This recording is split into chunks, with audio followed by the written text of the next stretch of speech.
সংবাদে আপনাদের সাথে আছি আমি শোভন শাহমিন দিশা। জানাবো খবরের বিস্তারিত। অন্তর্বর্তী সরকারের প্রধান উপদেষ্টা ডক্টর মোহাম্মদ ইউনূসের নেতৃত্বে জাতীয় ঐক্যমত্য কমিশনের সঙ্গে রাজনৈতিক দলগুলোর প্রথম বৈঠক আজ। এর মধ্য দিয়েই সংস্কার কমিশনের সুপারিশের 6টি প্রতিবেদন নিয়ে রাজনৈতিক দলগুলোর সঙ্গে আলোচনা শুরু হবে। বিকাল 3টায় রাজধানীর ফরেন সার্ভিস একাডেমিতে এই বৈঠক অনুষ্ঠিত হবে। জাতীয় ঐক্যমত্য কমিশনের এই বৈঠকে বিএনপি মহাসচিব মির্জা ফখরুল ইসলাম আলমগীরের নেতৃত্বে একটি প্রতিনিধি দল অংশ নেবে বলে জানানো হয়েছে দলটির পক্ষ থেকে।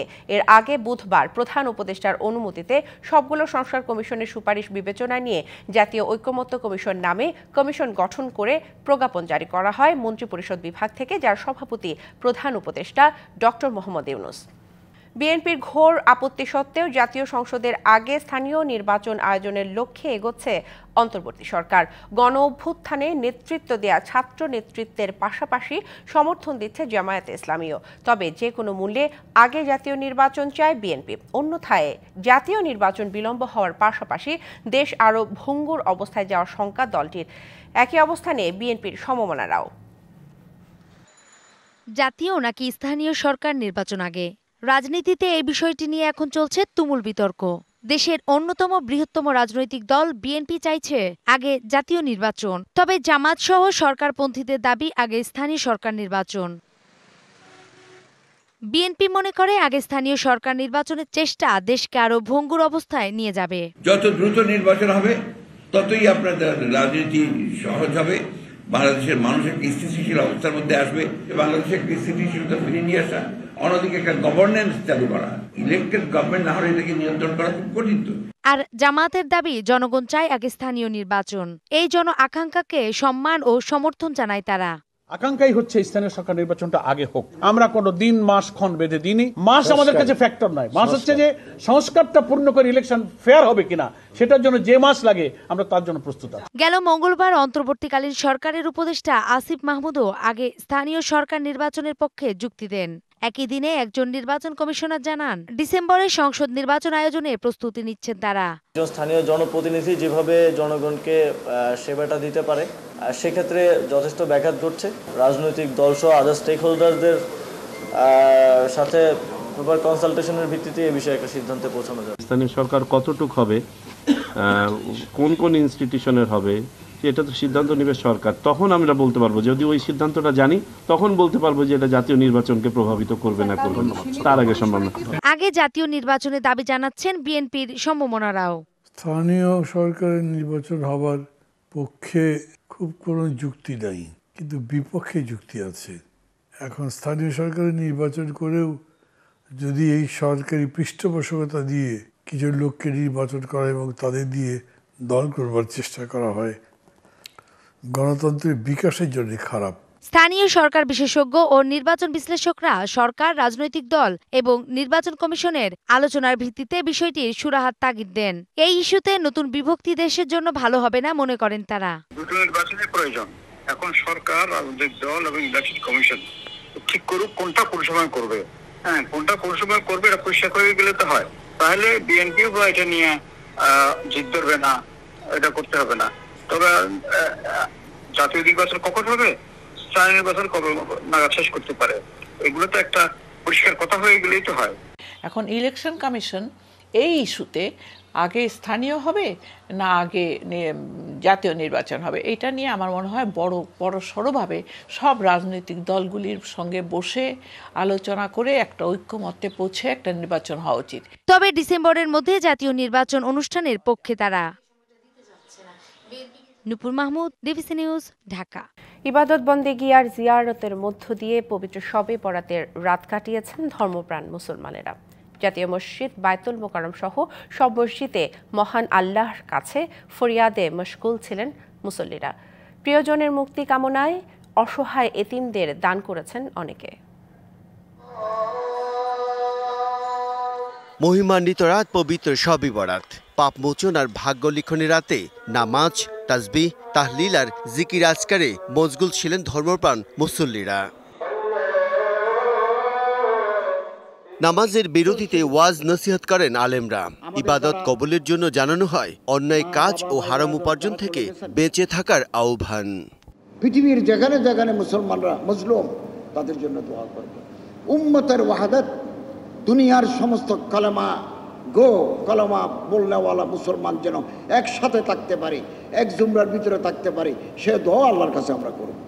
নামাজ শেষে কবরস্থানে যান অনেকে, স্বজনদের জন্য ক্ষমা প্রার্থনা করেন মহান রবের দরবারে। আল্লাহ সবাইকে এই মহামান্বিত রাতে ইবাদত করার মাধ্যমে নিজেদের আত্মাকে পরিশুদ্ধ করার মাধ্যমে যেন জীবন পার করতে পারে। আমি মসজিদ থেকে নামাজ পড়ে দাদির কবর জিয়ারত করতে এসেছি। সবাই ভালো থাকুক, সুস্থ থাকুক এই কামনা করার জন্য আসছি। মুসল্লিদের অনেকেই প্রিয়জনদের মুক্তি কামনায় অসহায় এতিমদের দান করেছেন সাধ্যমতো। ইবাদতের ফাঁকে আতর, জায়নামাজ, তাসবিহ ও টুপি সহ জিনিসপত্র কেনাকাটাও করেছেন কেউ কেউ। ইনশাআল্লাহ অন্য বছর থেকে এই বছর আমাদের মোটামুটি ইনশাআল্লাহ বেচাকেনি ভালো। একটু কেনাকাটা করতে যাচ্ছি, একটু দেখতে আসছি, খুব ভালো লাগতেছে। তাই সারা রাত ইবাদত বন্দিগি শেষে শবে বরাতের ফজিলত লাভের আশায় আজ রোজা রেখেছেন ধর্মপ্রাণ অনেক মুসলিমরা।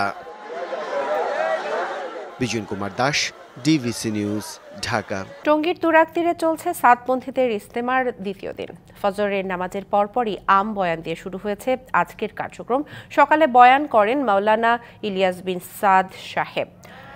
ইজতেমায় জিকির, আজগার এবং ইবাদত বন্দেগিতে মশগুল মুসল্লিরা। দ্বিতীয় পর্বেও রোজা, শবে বরাতের বিশেষ আমল, নসিহতের দিন পার করছেন ধর্মপ্রাণ মানুষ। চলছে বিদেশি অতিথিদের বয়ানও। বাংলায় তর্জমা করে মুসল্লিদের জন্য তা সহজ করে দিচ্ছেন দোভাষীরা। এদিকে ইজতেমায় যোগ দিতে এসে শ্বাসকষ্টজনিত রোগে আক্রান্ত হয়ে আরও 2 মুসল্লির মৃত্যু হয়েছে। এ নিয়ে বিশ্ব ইজতেমার দ্বিতীয় পর্বে 3 মুসল্লির মৃত্যু হলো। রবিবার আখেরি মোনাজাতের মধ্য দিয়ে শেষ হচ্ছে এবারের ইজতেমা। টঙ্গীর তুরাগ তীরে চলছে সাতপন্থীদের ইজতেমা। সেখান থেকে আমাদের সাথে যুক্ত হচ্ছেন সহকর্মী আরিফুল ইসলাম। বিস্তারিত জানতে চলে যাব তার কাছে। আরিফ, ইজতেমায় এই পর্বে মুসল্লিদের সমাগম কেমন দেখছেন এবং সার্বিক ব্যবস্থাপনা সম্পর্কে জানাবেন আমাদের। দিশা, মুসল্লিদের যে বিষয়টি, সমাগমের যে বিষয়টি আপনি জানতে চাইলেন, সেটা কিন্তু গতকালকে জুমার বার ছিল, এর পরবর্তীতে শবে বরাত ছিল। সব কিছু মিলে কিন্তু মুসল্লিদের ঢল নেমেছে এই বিশ্ব ইজতেমা দ্বিতীয় পর্বের সাদ অনুসারীদের যে পর্বটি আছে। তো সেক্ষেত্রে এখন আপনি দেখতে পাচ্ছেন যেহেতু আগামীকাল আখেরি মোনাজাত, সেই আখেরি মোনাজাতে অংশ নিতেও কিন্তু অনেকেই ছুটে আসছেন ঢাকার বাইরে বিভিন্ন জায়গা থেকে ওই আখেরি মোনাজাতে অংশ নেওয়ার জন্য। এর পাশাপাশি আরেকটি বিষয় জানিয়ে রাখি যে এখন আজকে সারাদিনের যে কার্যক্রম সেটা হচ্ছে যে বাদ ফজরের আমবানের মধ্য দিয়ে কিন্তু আজকের দিনে কার্যক্রম শুরু হয়েছে বিশ্ব ইজতেমাতে সাদ অনুসারীদের। সেক্ষেত্রে কিন্তু বয়ান করছেন মাওলানা ইলিয়াস বিন সাদ এবং কে সেটা তর্জমা করছেন, যেটা বাংলায় অনুবাদ করছে সেটা মাওলানা উসামা ইসলাম সাহেব। এর পাশাপাশি আজ সকাল 9:30 কিছুক্ষণ পরে তালিমে মজু হবে ফজিলত ও আদব। মুফতি ইয়াকুব সাহেব নিজামুদ্দিন তিনি করবেন এবং কি 10টা থেকে খিত্তায় তালিম করা হবে। এর পাশাপাশি জোহরের নামাজের পরে বয়ান করবেন আরব মেহমান, তর্জমা করবেন সেখানকার বাংলাদেশি যিনি আছেন, তিনি হচ্ছেন মাওলানা মোস্তফা খলিল। এছাড়াও আজকে বাদ আসরের পর কিন্তু যৌতুক বিয়ে অনুষ্ঠিত হওয়ার কথা রয়েছে। তো সবকিছু মিলেই বলা যায় যে আজকের দিনটাতে লাখো অংশগ্রহণকারী টঙ্গী তুরাগ তীরে যে জিকির, আজগার, সেই নানাবিধ আমলে ব্যস্ত সময় পার করছেন মুসলিমরা। এর পাশাপাশি আত্মশুদ্ধি, আত্ম উন্নয়ন, ইসলামের সুমহান বাণী মানুষের মাঝে পৌঁছে দেওয়ার প্রত্যয় কিন্তু তাদের, সেই বিষয়গুলো নিয়ে কিন্তু খিত্তা এখন আলোচনা চলছে। বিভিন্ন যারা আছেন, যারা সাথী, যারা সফরে এসেছেন বা 3 দিনে মেহনত করতে এসেছেন, তাদের কাছে কিন্তু এই ধরনের আমলগুলো পৌঁছে দেওয়ার কাজ করছেন এবং কি তারা বলছেন বরাবরের মতোই যে এই যে শিক্ষা অর্জন করা, সেই শিক্ষা অর্জন করেই তারা আগামীতে বিশ্বের প্রতিটি ঘরে ইসলামের দাওয়াত পৌঁছে দেবেন। সেই কাজগুলো কিন্তু তারা করে যাওয়ার প্রত্যয় তারা দেখছেন এবং কি যে বিষয়টা তারা মূলত আমরা গত পর্বে দেখেছি যে এই যে টানা 3 দিনের যে মেহনত, সেই মেহনতটা শুধুমাত্র আল্লাহ তাআলার রাজি খুশি করার জন্য। তারা কিন্তু এই মেহনত করেই যে রাজি খুশি তারা পাবেন সেই প্রত্যাশা নিয়ে কিন্তু এসেছেন। এর পাশাপাশি কালকে আখেরি মোনাজাত, সেই আখেরি মোনাজাতে যে দেশ কি শান্তি বা বিশ্ব শান্তি কামনায় তারা কিন্তু দোয়া চাইবেন আল্লাহ তাআলার কাছে। এছাড়াও এই যে প্রতিটি ঘরে ঘরে ইসলামের দাওয়াত কীভাবে পৌঁছে দেওয়া যায় সেই হেদায়েত নিয়ে তারা ফিরবেন, কেউ সফরে ফিরবেন, কেউ বাড়িতে ফিরবেন। তো এই ছিল এখান থেকে সবশেষ দিশা। আরিফ, ধন্যবাদ আপনাকে। অবশেষে পোশাক মালিকদের সর্ববৃহৎ সংগঠন বিজিএমইএ পেতে যাচ্ছে নির্বাচিত প্রতিনিধি। মে মাসের শুরুতেই সংগঠনটি নির্বাচন আয়োজনের প্রস্তুতি চলছে বলেও জানা গেছে। এর মধ্যে চূড়ান্ত হয়েছে ভোটার তালিকাও। বিজিএমইএ এর সহায়ক কমিটি জানিয়েছে চলতি সপ্তাহেই ঘোষণা করা হবে 6 সদস্যের নির্বাচন কমিশন। দেশের রপ্তানি আয়ের প্রায় ৮২% আসে পোশাক খাত থেকে, যার তৈরি পোশাক খাতের সংগঠন বিজিএমইএ এর উদ্যোক্তাদের অবদান প্রায় ৩৮%। জুলাই বিপ্লবে বিজিএমইএ এর শীর্ষ কয়েকজন নেতার রাজনৈতিক ভূমিকা নিয়ে প্রশ্ন ওঠে। এই দেশ এগিয়ে যাবে আপনি যদি ক্ষমতায় থাকেন, তাই আজকে আপনার সাথে আমরা আছি। পরে অন্তর্বর্তী সরকার ২০ অক্টোবর সংগঠনটির নির্বাচিত কমিটি ভেঙে নিয়োগ দেয় প্রশাসক। এরপর থেকেই নির্বাচিত নেতৃত্ব শূন্য বিজিএমইএ। একজন ছোট শিল্পের মালিক তিনি এই প্রশাসক সরকার যদি পাইতে চায়, তার অনেক কাঠখড়ি পড়ায় ওইখানে যেতে হয়। সে আবার ভয় বিচিতে থাকে যে আমার কোনো কথা শুনবে কিনা বা আমার রাখবে কিনা। এটা তো আসলে সাধারণ মালিকদের জায়গা। ডাউটফুল যে এটা কোনো আমরা তান্ত্রিক জটিলতায় পড়তেছি কিনা আমরা। ৩ মাসের মধ্যে নির্বাচন আয়োজনে প্রশাসক ব্যর্থ হলে দ্বিতীয় দফায় ১৬ জুন পর্যন্ত বাড়ানো হয় তার মেয়াদ। উদ্যোক্তারা চান এর মধ্যেই সুষ্ঠু নির্বাচন হোক। ইলেক্টেড যে বডি সেটা যেভাবে কাজ করতে পারে, কারণ সে জবাবদিহি থাকে, তার বোর্ডের মাধ্যমে আসে, মেম্বারদের রেসপন্স করতে হয়। সো আমাদের যে সঠিক একটা স্টেট বডি যদি সবাই মিলে ইলেকশনে নির্বাচিত করতে পারে, সেই স্টেট বডি জবাবদিহিতার আওতায় আসে, তাহলে মেম্বারদের সমস্যাগুলো সমাধান করতে পারবে। ইন্ডাস্ট্রি টিকে থাকার জন্য আমরা ব্যবসায়ীরা পরিশ্রম করে যাচ্ছি। আমরা বর্তমান অন্তর্বর্তীকালীন সরকারও সাহায্য কামনা করছি। আমাদের নির্বাচনে যেই আসুক না কেন, আমরা চাই আমাদের মাঝেই আমাদের বিজেপিকে ফিরিয়ে দেওয়া হোক। প্রশাসককে সহায়তায় গঠিত বিজিএমইএ এর সহায়ক কমিটি জানিয়েছে, মে মাসেই নতুন নেতৃত্ব আসবে সংগঠনটিতে। নির্বাচন কমিশন আমরা ফাইনাল করে ফেলেছি। নির্বাচন কমিশনের 3 জনের প্রতিনিধি থাকবেন এবং অ্যাপিল বোর্ডে 3 জন থাকবেন, টোটাল 6 জন। 15, 16, 17 তারিখের মাঝে যদি আমরা দিতে পারি, হয়ে গেলে আমাদের ফার্স্ট উইক অফ মে আমরা ইলেকশনটা সম্ভবত করতে পারবো। এরই মধ্যে তৈরি হয়েছে চূড়ান্ত ভোটার তালিকাও। নতুন তালিকায় ভোটারের সংখ্যা 1803 জন, যা আগের তুলনায় প্রায় 700 জন কম। ফ্যাক্টরি যদি তারা চালানোর মতো অবস্থা থাকতো, তাহলে তারা ভোটারও থাকতে পারতো। সো 700 ফ্যাক্টরি কিন্তু ড্রপ হয়ে গেছে। Yusuf Rana, DBC news, Dhaka. পরিবেশের প্রাণ নদী, সেই নদী হত্যার অভিযোগ খোদ প্রশাসনের বিরুদ্ধে। রংপুরে শালমারা নদীর শ্রেণীর পরিবর্তন করে বদ্ধ জলাশয় হিসেবে প্রভাবশালীদের ইজারা দিয়েছে উপজেলা প্রশাসন। এতে প্রকৃতি, পরিবেশ এবং জীববৈচিত্র্যের উপর মারাত্মক হুমকি সহ জেলেদের অধিকার সংকুচিত হওয়ার শঙ্কা তৈরি হয়েছে। দ্রুত ইজারা বাতিল সহ জড়িতদের শাস্তির দাবি পরিবেশবাদীদের। সরকারি সিএস নকশা অনুসারে ঘাগর থেকে উৎপত্তি হওয়া 20 কিলোমিটার প্রবহমান শালমারা নদী রংপুরের মিঠাপুকুরের কাশীনাথপুর কাফরিখাল নদের সাথে মিলিত হয়েছে। এর প্রস্থ প্রায় 100 মিটার। ঐতিহ্যে ঘেরা এই নদী একসময় কৃষক জেলেদের জীবিকার প্রধান উৎস ছিল, কিন্তু কালের বিবর্তনে দখল দূষণে এর কিছু অংশ হারিয়ে যায়। আন্দোলনের মুখে তা উদ্ধারও হয় 2 বছর আগে। পরে তা সরকারি বরাদ্দে খনন করে বরেন্দ্র উন্নয়ন কর্তৃপক্ষ। তবে সম্প্রতি এর শ্রেণী পরিবর্তন করে বদ্ধ জলাশয় হিসেবে 55 একর ইজারা দেওয়ার অভিযোগ ওঠে প্রশাসনের বিরুদ্ধে। এতে দেখা দেয় সংকট। আন্দোলনে নেমেছেন পরিবেশবাদীরা। এটা আমাদের জন্ম হওয়ার থেকে আমরা এটা জানি, এটা নদী। সেই নদীটাকে তারা বিল দেখিয়ে দিয়েছে। এতদিন ছিল নদী, এখন হয়েছে বিল, আবার হবে জমিন।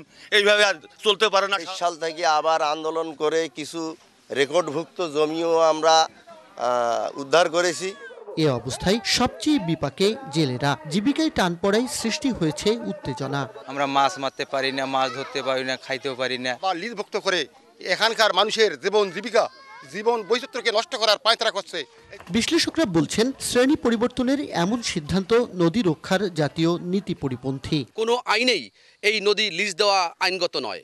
আমাদের সংবিধান যেটা বলে তাতে করে নদী লিজ দেওয়া যায় না। আমাদের আইন যেটা বলে নদী লিজ দেওয়া যায় না। উচ্চ আদালত বলছে নদী লিজ দেওয়া যায় না। বিষয়টি অস্বীকার করেছে উপজেলা প্রশাসন। সত্যতা পেলে চুক্তি বাতিলের আশ্বাস জেলা প্রশাসকের। ওই 3টি সহ অন্যান্য যত বিল আছে 20 একরের নিচে যেগুলো আমরা উপজেলা থেকে দিয়েছি। আমাদের সায়রাত থেকে কর্তনের, যেহেতু আমাদের সায়রাতভুক্ত আছে, সেক্ষেত্রে আমাদের একটা দায়িত্ব লিজে যাওয়া। যেহেতু জলমহল নীতিমালাতে নদী ইজারা দেওয়ার কোনো সুযোগ নেই, আমরা সেই ব্যাপারে পদক্ষেপ গ্রহণ করব। এই অভিযোগের বিষয়ে আমরা এখন তদন্ত করে দেখব যে আসলে বাস্তব অবস্থাটা কি। আসল তথ্য বেরিয়ে আসবে ইনশাল্লাহ, সেই বিষয়ে আমরা ব্যবস্থা গ্রহণ করব। শুধু শালমারা নদী নয়, রংপুর জেলা প্রশাসন মোট 101টি জলমহল ইজারা দিয়েছে, যে তালিকায় আছে বোড়াইল, বাইশাডাড়া, মানাস সহ বেশ কয়েকটি নদ নদী। Majed Masud, DBC news, Rangpur. ভারত থেকে নেমে আসা পাহাড়ি ঢলে বালু পড়ে ভরাট হয়ে গেছে নেত্রকোনার সোমেশ্বরী নদী। এখন সামান্য ঢলেই উপচে পড়ে নদীটির দুই কূল। বালু পড়ে নষ্ট হয়ে গেছে দুই তীরের অন্তত 50টি গ্রামের ফসলি জমি। উচ্চ আদালতে রিটের কারণে 1 বছর ধরে বন্ধ রয়েছে বালু উত্তোলন। পাহাড়ি ঢলে এভাবেই ভেঙে গেছে পথঘাট সহ শত শত ঘরবাড়ি। চোখের পলকে ভেসে গেছে গাছপালা, স্থাপনা সহ সবকিছু। মুহূর্তেই নিঃস্ব কয়েক হাজার মানুষ। সবশেষ আশ্বিনের বন্যায় নষ্ট হয়েছিল উঠতি রোপা আমনের ফসল। নিয়মিত বালু উত্তোলনে নদীর গতিপথ কিছুটা স্বাভাবিক থাকলেও আদালতের নির্দেশে তা বন্ধ হয়ে যাওয়ায় হতাশ স্থানীয়রা।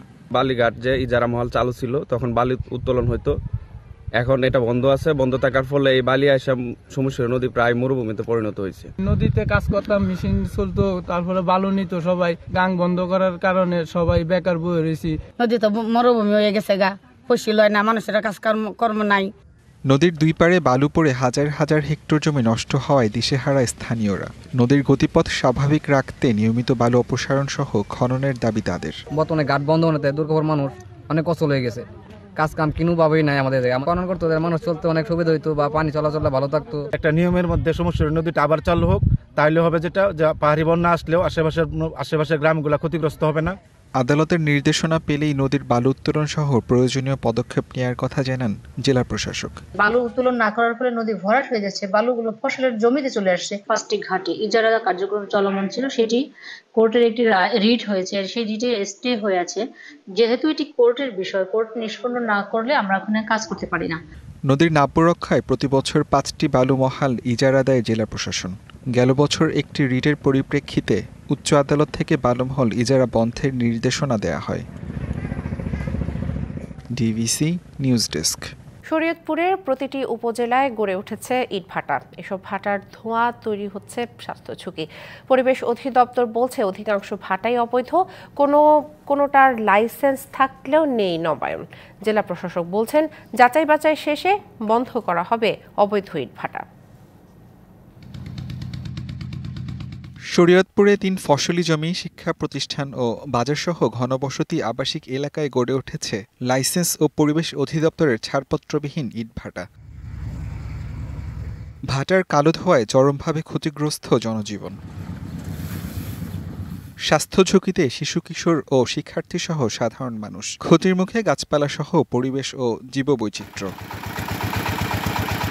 পরিবেশ প্রতিবেশ রক্ষায় অবৈধ ইটভাটা বন্ধের দাবি সচেতন মহলের। শিক্ষা প্রতিষ্ঠানগুলির পাশেও অনেক ইটের ভাটা আমরা খেয়াল করতেছি, যেগুলো অবৈধ ইতিমধ্যে প্রশাসনের জায়গা থেকে ঘোষণা করা হয়েছে, কিন্তু সেই ইটের ভাটাগুলি যাতে আর কার্যকর না হয়। অসাধুরা যারা আছে তারা বিভিন্নভাবে এটা লাইসেন্স নিয়ে তারা যে কোনো জায়গায় এটা ইটের ভাটা তৈরি করছে, যা আমাদের পরিবেশের জন্য, বায়ুমণ্ডলের জন্য খুবই ক্ষতিকারক। কোনো কোনো ভাটার লাইসেন্স থাকলেও হয়নি নবায়ন। শরীয়তপুরে 32টা ভাটা এখন চলমান, আগে ছিল 58টা, এখন আছে 32টা। এই 32টার মধ্যে 27টাই নবায়ন দিচ্ছে না।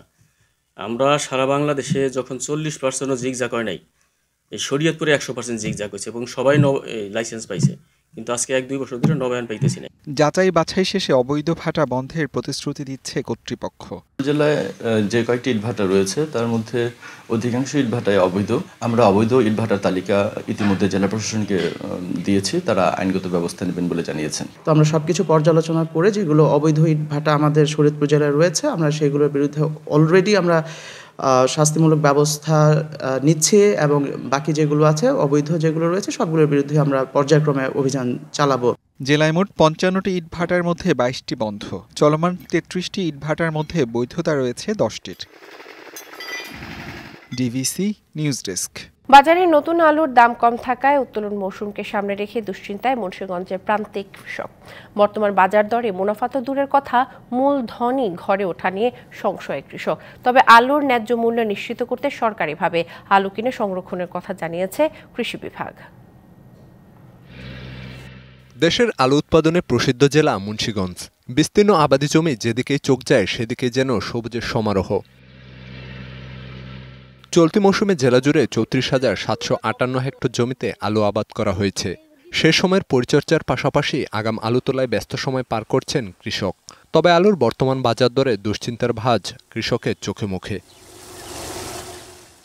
এবছর দ্বিগুণ দামে আলু বীজ সংগ্রহ করেছেন প্রান্তিক কৃষক। বেড়েছে সার ও কীটনাশকের দামও। এতে আলু উৎপাদনে খরচ হয় 800 থেকে 850 টাকা। আর পাইকারি পর্যায়ে বর্তমানে আলুর দাম মন প্রতি সর্বোচ্চ 600 থেকে 650 টাকা।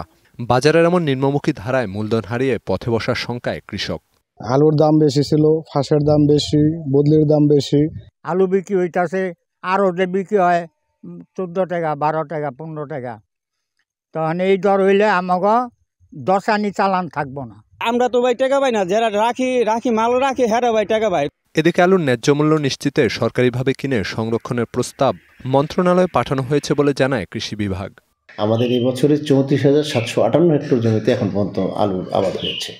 তো আমরা একটা প্রস্তাবনা ইতিমধ্যে মন্ত্রণালয়ে প্রেরণ করেছি যে সরকারিভাবে আসলে কিছু আলু কিনে যদি সংরক্ষণ করে রাখা যেত তাহলে বাজারের উপরে আসলে একটা ভালো প্রভাব পড়ত। জেলায় চলতি মৌসুমে আলু উৎপাদনের লক্ষ্যমাত্রা নির্ধারণ করা হয়েছে 10.5 lakh metric ton. DBC news desk. চ্যাম্পিয়ন্স ট্রফিকে সামনে রেখে আজ দুবাইয়ে প্রথম অনুশীলনে নামবে বাংলাদেশ। আইসিসি একাডেমি মাঠে অনুশীলন সারবে টাইগাররা। 2 দিন অনুশীলনের পর 17 তারিখ পাকিস্তান শাহিন দলের বিপক্ষে একটি প্রস্তুতি ম্যাচ খেলবে বাংলাদেশ। শহরের অন্যতম সেরা 5 তারকা হোটেল দ্য ময়দানে উঠেছেন শান্ত মিরাজরা। টিম হোটেল থেকে দুবাই আন্তর্জাতিক ক্রিকেট স্টেডিয়ামের দূরত্ব মাত্র 30 কিলোমিটার। এর পাশেই একাডেমি গ্রাউন্ড, আর সেখানে বেশিরভাগ সময় অনুশীলন করবে জুনিয়র তামিম সাকিবরা। পাকিস্তান শাহিনস দলের বিপক্ষে একমাত্র প্রস্তুতি ম্যাচ টাইগারদের। 20 তারিখ ভারতের বিপক্ষে মূল প্রতিযোগিতায় মাঠে নামবে টিম টাইগার্স। টাইগারদের গ্রুপ পর্বের পরের 2টা ম্যাচই হবে রাওয়ালপিন্ডিতে। চ্যাম্পিয়ন্স ট্রফির আগে দেশে খুব বেশি অনুশীলনের সুযোগ পায়নি ফিল সিমন্সের শিষ্যরা। খেলতে হয়েছে টি20 ফরম্যাটের বিপিএল। ইংলিশ প্রিমিয়ার লিগে চেলসিতে 3-0 গোলে হারিয়েছে ব্রাইটন। আমেরিকান এক্সপ্রেস স্টেডিয়ামে ইয়ানকুবা মোয়াটের জোড়া গোলে এই জয় পায় ব্রাইটন। পয়েন্ট টেবিলের উপরের দিকে থাকা চেলসি এদিন পাত্তাই পায়নি ব্রাইটনের কাছে। হোম গ্রাউন্ডে ম্যাচের 27 মিনিটে লিড নেয় ব্রাইটন। দলকে লিড এনে দেন কাউরু মিটোমা। এর 11 মিনিট পর দ্বিতীয় গোলের দেখা পায় ব্রাইটন। এবার দলের হয়ে গোল করেন ইয়ানকুবা। দ্বিতীয়ার্ধে ইয়ানকুবা নিজের দ্বিতীয় গোল করলে বড় জয় নিয়ে মাঠ ছাড়ে তার দল। 25 ম্যাচে 37 পয়েন্ট নিয়ে টেবিলের 8-এ অবস্থান ব্রাইটনের, আর সমান ম্যাচে 43 পয়েন্ট নিয়ে টেবিলের 4-এ আছে চেলসি।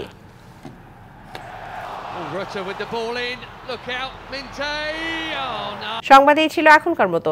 ডিবিসি নিউজের সংবাদগুলো পড়তে ভিজিট করুন ডিবিসি নিউজ.tv, আর ভিজিট করুন ডিবিসি নিউজের ফেসবুক পেজ এবং ইউটিউব চ্যানেল। ডিবিসির সঙ্গেই থাকুন।